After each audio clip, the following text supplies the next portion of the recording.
advanced manufacturing and enterprise engineering. And it's really great to see so many parents, families and friends here to join in with these celebrations. And I'm sure you all feel just as proud and excited as I do, and I hope very much that we can make this a really fantastic day for you, and one that you will remember for a long, long time to come, even if we can't make the sun come out. But I gather it is forecast to come out later this afternoon, so we can but hope.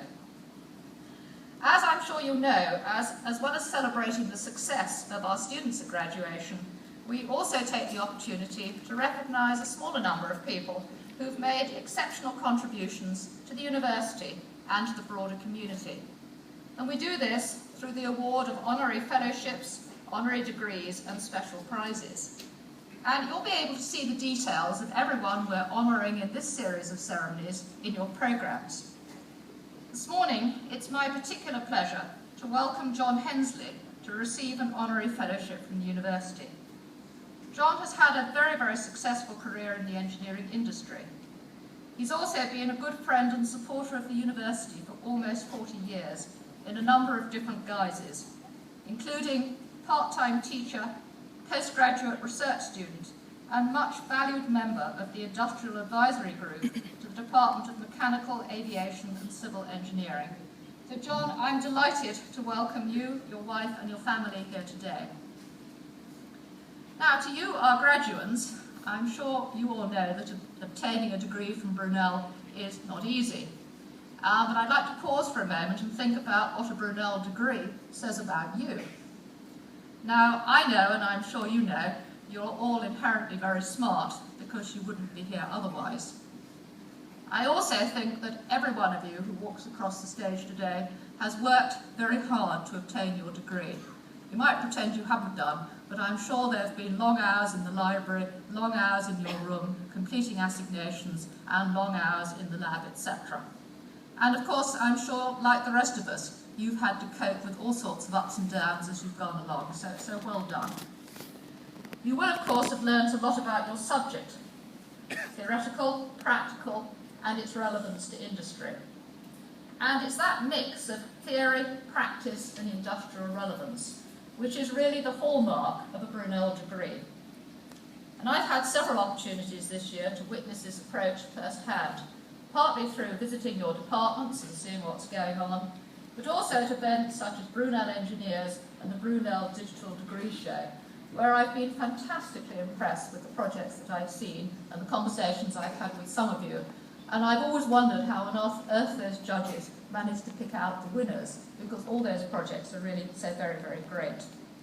And there have been a quite eclectic mix, from sending a balloon to the edge of space, to adapting a rowing machine to charge your mobile phone, to devising a device that ensures the engines cuts out in a motorboat when it overturns, and of course many, many more.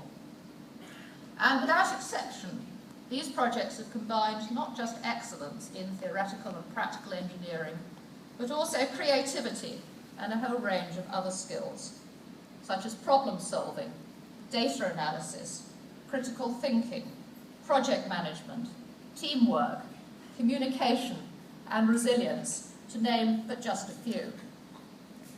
Now, these are very important skills because they're skills that give you the mindset in your career to be forward-thinking and innovative, to embrace the opportunities that will come to you in the very rapidly changing world in which we live, and to succeed in whatever path you choose to follow.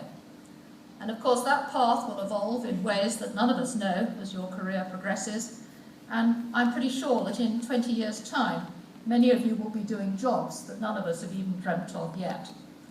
And I'm also pretty sure that some of you will be the entrepreneurs and innovators who create those new jobs. So I'm very, very proud of all of you, and I know all my colleagues here today and those who couldn't join us feel exactly the same. But of course, at least I hope, university is not solely about work and academic achievement, important though those things are. I hope very much that while you've been at Brunel, you've had lots of fun, you've really enjoyed yourselves, and you've made many friends. And I hope also that you'll keep those friends for a long time to come. And certainly when I look back at my time at university a long time ago, I made loads of friends, and I'm still in contact with many of them, and in fact many of them are still my closest friends today. And what's really nice about those friends is that they never change. They're exactly the same people that I studied with years and years ago. We can talk about the same things in exactly the same way, and I think that's fantastic. Our university, of course, is also a time to take part in a whole range of extracurricular activities. And I'm sure some of you have done fantastic things in sports and the arts to take your talents further. And I'm sure some of you also have tried something new. Our student union, as you will know, is quite fantastic. It has over 150 clubs and societies. So you would think that most of the time there's something for everybody. But if there's not, entrepreneurial spirit is certainly not lacking amongst you, our graduates. And every single year, new clubs and societies spring up. So it's not perhaps surprising that our student union is ranked #1 in London, and I'm very, very proud of it. But it's not all about having fun in the union either. You, our students, do a vast amount to support the local community. Last year, our students raised almost £80,000 for charity. In the autumn, they collected well over 300 shoe boxes filled with presents for children who otherwise wouldn't have received a Christmas present. And between them, they've given over 17,000 hours of their time to volunteering in the local community, helping disadvantaged people, particularly the elderly, assisting in schools and hospitals, hosting the many children who come onto the campus for the Brunel programme, which is all about learning and development. And of course, we hope that at least some of those children that come on campus in a few years' time will be sitting where you are today. And I know in that voluntary work you all do a wonderful job, because I get lots of letters from members of the community expressing their thanks and their admiration for what you do.